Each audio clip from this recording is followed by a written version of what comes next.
Welcome to NobleBlackNews, where we dive deep and bring captivating African stories to the world. Today, we take you to Burkina Faso, a land of rich culture and history. This beautiful nation faced an unprecedented threat as terrorist factions from neighboring Mali began to infiltrate its borders. The once peaceful country found itself engulfed in fear and turmoil. Amidst this chaos, a new leader emerged, determined to restore peace and security. President Ibrahim Traoré, with his unwavering resolve, vowed to combat the rising tide of terror and transform Burkina Faso into a bastion of resilience. Join us as we explore this remarkable journey of courage and transformation. As part of our overall process, we have always wished for the beautiful and culturally rich country of Burkina Faso to leave this unfortunate state of underdevelopment and reach the prosperous level we dream of. To achieve this ambitious goal, we have undertaken many significant, impactful, and transformative initiatives. In the field of agriculture, in the field of industry, agribusiness, energy, which is very challenging and complex for us and is currently being effectively resolved in various domains and sectors of activity, whether it be in infrastructure and also the aspect of the defense and security forces. Transforming Burkina Faso. President Ibrahim Traoré's military triumph. Burkina Faso's capital, Ouagadougou, buzzed with an unusual tension. The streets were lined with Russian tanks and soldiers, their presence heavy under the hot sun.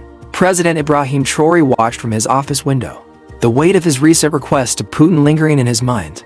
The construction of a nuclear plant in Burkina Faso was a bold move, one that could shift the balance of power in West Africa. Burkina Faso, a land of rich culture and history, faced an unprecedented threat as terrorist factions from neighboring Mali began to infiltrate its borders. The once peaceful nation found itself engulfed in fear and turmoil. Amidst this chaos, a new leader emerged, determined to restore peace and security. President Ibrahim Traoré, with his unwavering resolve, vowed to combat the rising tide of terror and transform Burkina Faso into a bastion of resilience. Traoré grabbed his radio. All units, this is President Traoré. Engage defensive protocols, protect our citizens and support our Russian allies. Mr. President, the Russian commander is here to see you, announced his aide. Traoré turned to greet General Sergei Ivanov, a hulking figure in full combat gear. General Ivanov, welcome, Traoré said, extending his hand. I trust your men are settling in well. Ivanov's grip was firm indeed. Mr. President, we're ready to begin the training exercises. But first, there's the matter of the nuclear plant. The incursions from Mali were brutal and relentless. Terrorist groups, well-armed and ruthless, targeted villages and towns, leaving a trail of destruction in their wake. The local population, caught in the crossfire, lived in constant fear. The government, recognizing the gravity of the situation, needed a decisive plan to counter this menace. President Traoré, newly elected and driven by a vision of a secure Burkina Faso, immediately convened with his top military advisors. Engineering vehicles. Take the necessary time to provide comprehensive training to the team members so that they can be thoroughly prepared for the effective use of these resources. Remember that we are in a world of predation. To have peace, we must make war. Of the situation, needed a decisive plan to counter this menace. President Traoré, newly elected and driven by a vision of a secure Burkina Faso, immediately convened with his top military advisors. Understanding that a conventional approach would not suffice, Traoré and his team devised an audacious plan, Operation Desert Shield. This plan aimed to strike at the heart of the terrorist networks, dismantling their operations and restoring peace. The French military, however, had not taken kindly to this development. Despite official agreements to withdraw, French soldiers remained entrenched, their blue helmets a stark contrast against the arid landscape. As night fell over the Sahel, the quiet desert sands belied the intensity of the preparations underway. Special forces, handpicked for their expertise and bravery, geared up for the mission. Their objective was clear: to launch a surprise attack on the terrorist stronghold, disrupting their operations and sending a strong message. The operation commenced under the cover of darkness. Moving swiftly and silently, Traoré's forces navigated the harsh desert terrain. The element of surprise was on their side. As dawn broke, the first shots were fired. The battle that ensued was fierce and unforgiving. Despite being outnumbered, the well-coordinated efforts of Traoré's forces began to turn the tide.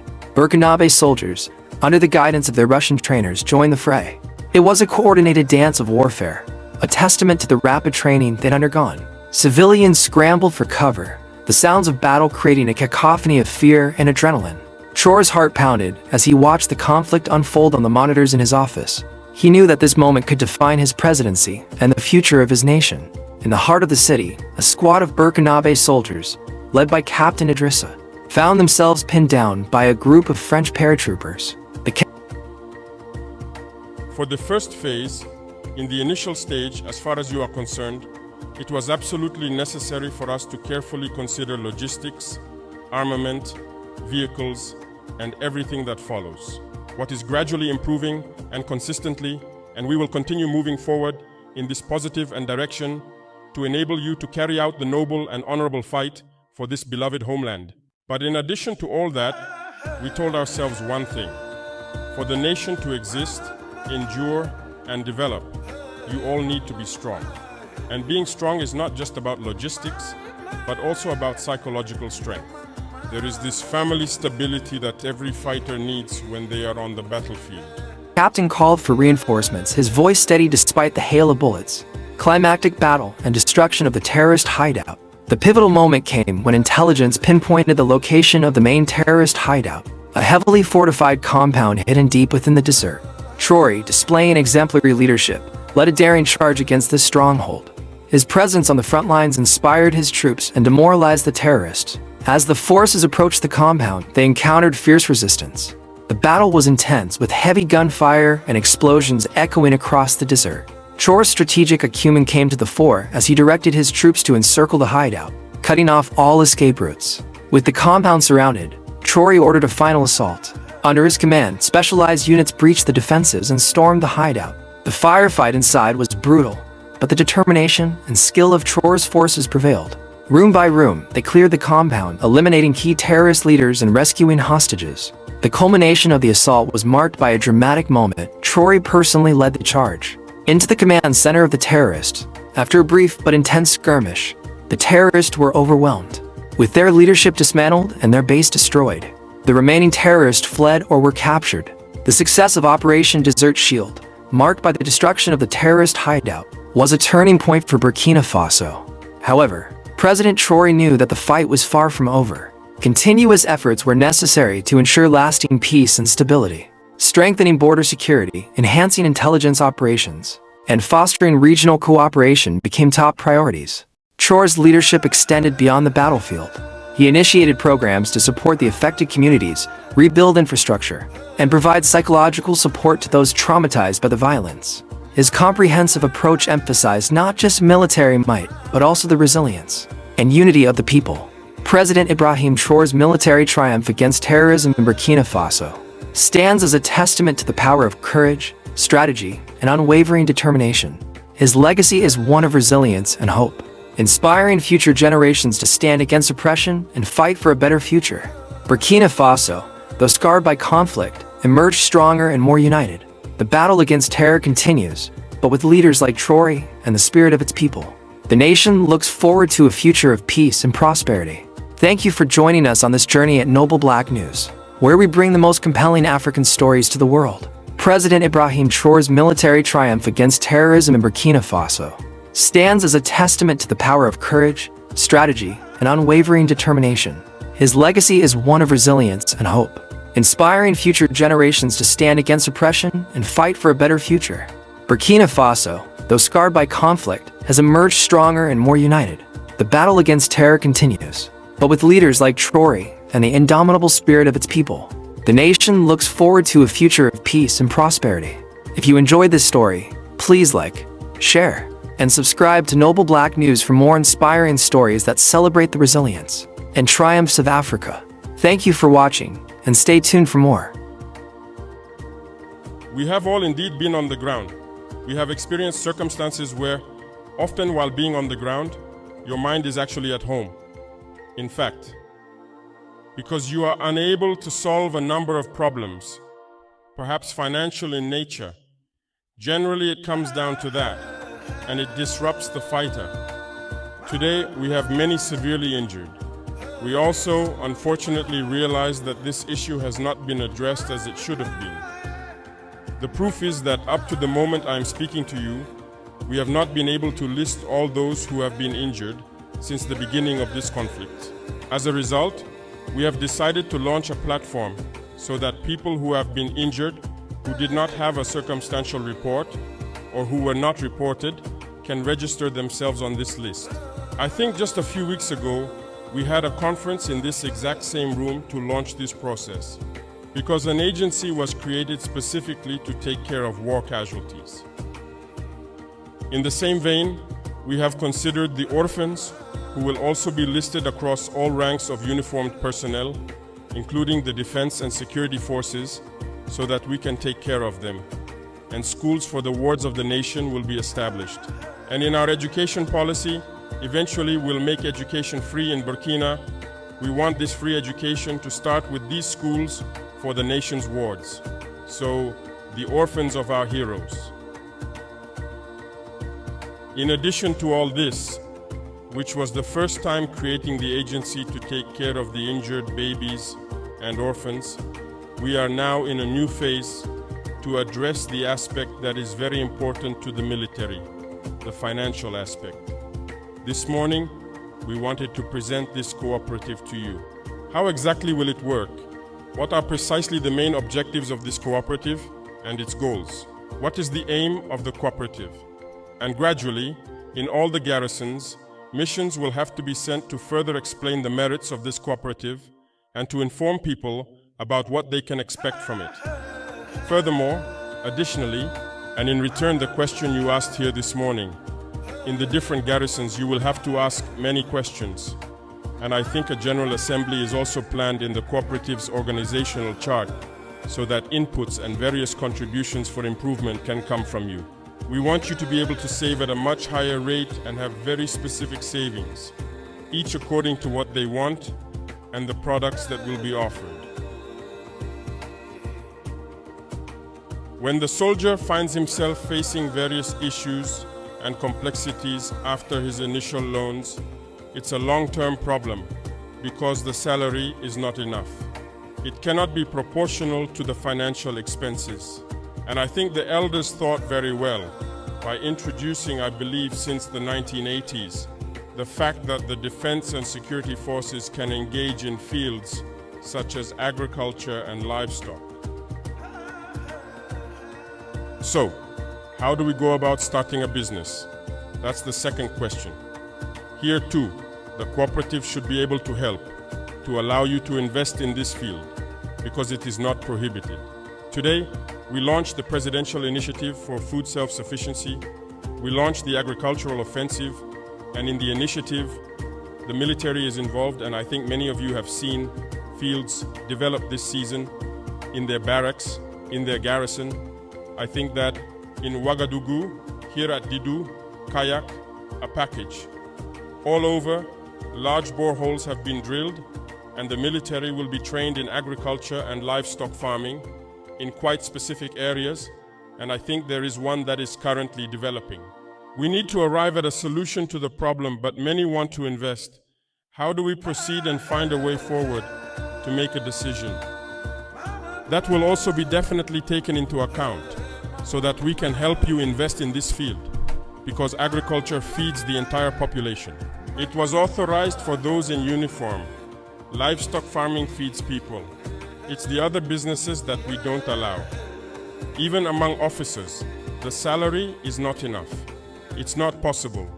If you manage to undertake meaningful actions to improve your living conditions and participate in national life, I think that's not bad. That doesn't prevent fighting at all because you are creating other jobs, you are on the ground. When situations arise, they get resolved. Burkina imports a lot in this area. You know that we import many various products. Just for the mining structures alone, it's not enough, significantly. But the army must participate. In the initiative, we have decided to train the active military personnel and those who will retire for their reintegration. To invest, you will need money, an investment at a fairly flexible rate without hassle. And I think the cooperative is here to solve this problem as well. I have said it before and I will say it again. No nation can develop without a strong defense and security system. it is not possible. Look closely, since the 90s, it's fitting. The elders are here. How was the army equipped during the revolution? You can go through the camps and see the remains of completely and utterly destroyed armored vehicles, and others that were there. How everything was systematically and thoroughly dismantled to make us very weak and then send terrorism to seize our lands. Understand this. To develop, we indeed need a strong army. We need a strong security system. And to have this system, it's not just about logistics. We definitely need to be stable in our minds. And to be stable in mind, we indeed need to improve the living conditions of the brave fighters that you are. We are fully committed to this process so that the living conditions of the defense and security forces can improve. We will certainly be proud to definitely improve the living and working conditions for you and your families. That is why this cooperative has been carefully thought out and considered and planned. And in addition to the cooperative, there will be another phase that concerns the economy of the armies, because civilians also encourage them. They want to see you in good shape. They want to see you free in your mind to be able to defend them. Otherwise, they wouldn't contribute to equip you. We want everyone to understand the scope of the cooperative, join it, be able to explain it to their peers, and develop it quickly and effectively so that we can drastically change things in a short period of time and efficiently. The factory we recently launched in Bobo is in the same vein. When we see defense and security forces walking around in faded uniforms, it hurts, and we have evaluated what we spend. Police, national or municipal police, GSP, gendarmerie, customs, army. What we spend on purchasing uniforms enormous. It's billions, and it's employment that we are giving to the outside. So we decided to set up the factory on site to produce everything needed for clothing, to ensure proper attire. So, Comipex is an important first step. More steps will gradually follow in the future.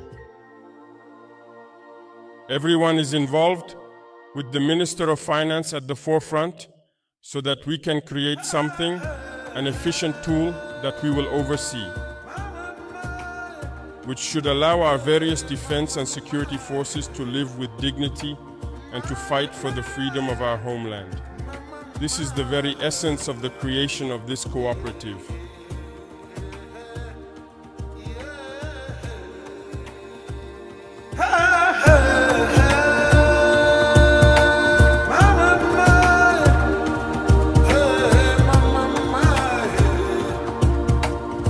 Welcome to Noble Black News, where empowerment meets truth. Our mission is to uplift and empower the Black community. We stand for truth, integrity, and representation. Our stories are your stories, told with pride and passion. Join us as we celebrate our heritage and our future. Together, we are stronger, louder, and more united. Noble Black News is your voice, your platform, your news. We bring you the stories that matter, with integrity and heart. Our commitment is to the truth, no matter the cost. We highlight the achievements and struggles of our community. Every story we tell is a step towards empowerment. We are more than news. We are a movement. Join us in making a difference, one story at a time. Together, we can change the narrative. Noble Black News, empowering our community, one story at a time.